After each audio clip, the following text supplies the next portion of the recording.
सूरज ढल जाता है, साए लंबे हो जाते हैं। भानगढ़ का किला खामोश और शांत, ये फुसफुसाहटों और सायों की जगह है। कुछ लोग इसे भारत की सबसे डरावनी जगह कहते हैं। यह किला अकेला खड़ा है। ये किला एक भूले हुए युग की याद दिलाता है और एक श्राप का जो सदियों से गूंज रहा है। भानगढ़ की कहानी 16वीं शताब्दी में शुरू होती है।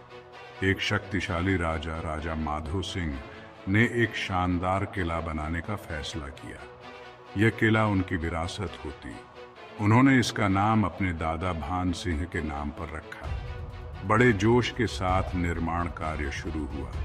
धूल भरे मैदानों से किला उठ खड़ा हुआ। ये राजा की शक्ति का प्रतीक था, लेकिन एक समस्या थी। सिंघिया नाम का एक ताकतवर जादूगर पास में ही रहता था। सिंघिया किले से खुश नहीं था। उनका मानना था कि यह उनके घर पर साया करता है। उसने राजा को चेतावनी दी, उसे निर्माण रोकने के लिए कहा। राजा ने उसकी एक न सुनी। सिंघिया गुस्से में आग बबूला हो गया। उसने बदला लेने का फैसला किया। भानगढ़ का किला, जो कभी जीवन से भरपूर था, अब शापित था। राजा की एक खूबसूरत बेटी थी, राजकुमारी रत्नावती। इत्र बेचने वाले के वेश में एक जादूगर ने उसे प्रेम औषधि दी। लेकिन राजकुमारी चालाक थी। उसने जादूगर के भेष को पहचान लिया। उसने उसकी चाल विफल कर दी। उसने औषधि फेंक दी। कहते हैं कि औषधि एक बड़े से पत्थर पर जा गिरी। पत्थर हिला और जादूगर कुचल गया। अपनी मरती हुई सांसों के साथ जादूगर ने राजकुमारी को शाप दिया। उसने किले को शाप दिया। उसका श्राप सिंघिया से भी ज्यादा शक्तिशाली था। उसने घोषणा की कि भानगढ़ तबाह हो जाएगा। इसके सभी निवासी मारे जाएंगे।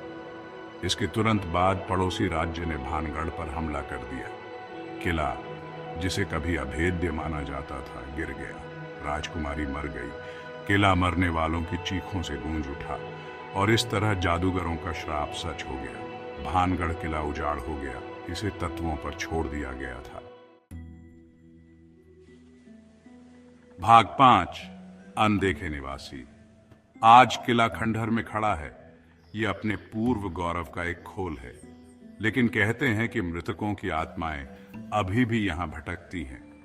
वे रात में किले में घूमते हैं। उनके दर्द भरे रोने की आवाज खाली हॉल में गूंजती है। कई लोगों ने किले की दीवारों के भीतर अजीब घटनाओं की सूचना दी है। स्थानीय लोग अचानक तापमान गिरने, भयानक सन्नाटे और अनदेखी निगाहों द्वारा देखे जाने की भावना के बारे में बताते हैं। कुछ लोग दावा करते हैं कि उन्होंने भूत प्रेत देखे हैं। दूसरों को हवा में फुसफुसाहट सुनाई देती है। ऐसे किस्से हैं कि जो लोग अंधेरे के बाद किले में गए और कभी वापस नहीं लौटे, उनका क्या हुआ ये रहस्य बना हुआ है। भानगढ़ के सायों में खो गया। भाग 6, अंधेरा होने के बाद निषिद्ध क्षेत्र। भारतीय पुरातत्व सर्वेक्षण ने संभावित खतरों को पहचानते हुए और स्थानीय मान्यताओं का सम्मान करते हुए भानगढ़ किले के प्रवेश द्वार पर एक चेतावनी संकेत लगाया है। यह सूर्यास्त के बाद और सूर्योदय से पहले प्रवेश वर्जित करता है। स्थानीय लोगों का मानना है कि जो लोग चेतावनी की अवहेलना करने की हिम्मत करते हैं, उन्हें गंभीर परिणाम भुगतने होंगे। कुछ कहानियों में लोगों के भटके जाने, अपना रास्ता भूल जाने या दुर्घटनाओं का शिकार होने की बात कही गई है। अन्य अधिक भयावह भाग्य के बारे में बताते हैं। ये कहानियां सच हैं या महज अंधविश्वास, एक बात तो तय है, भानगढ़ किले का माहौल निर्विवाद रूप से भयानक है, खासकर अंधेरा होने के बाद। भाग 7, डर की जगह आकर्षण की जगह। अपनी प्रेतवाधित प्रतिष्ठा के बावजूद भानगढ़ किला पर्यटकों को आकर्षित करता रहता है। लोग दूर दूर से आते हैं। वे अज्ञात के रोमांच का अनुभव करने आते हैं।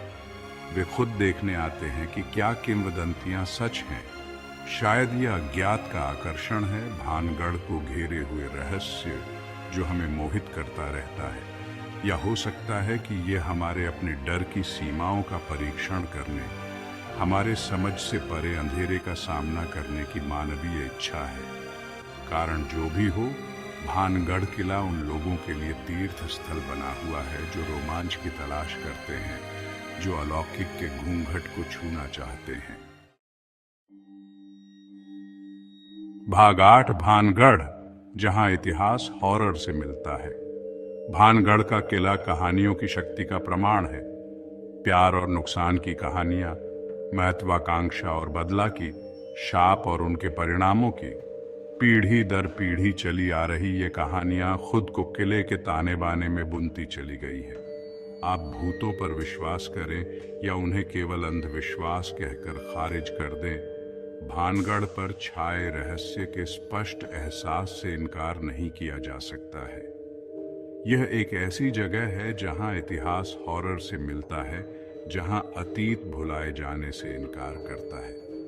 तो अगली बार जब आप खुद को भानगढ़ किले के खंडहरों को देखते हुए पाएं, तो कहानियों को याद रखें, श्राप को याद रखना, और अपने आप से पूछें, क्या आपकी हिम्मत है अंधेरा होने के बाद रुकने की?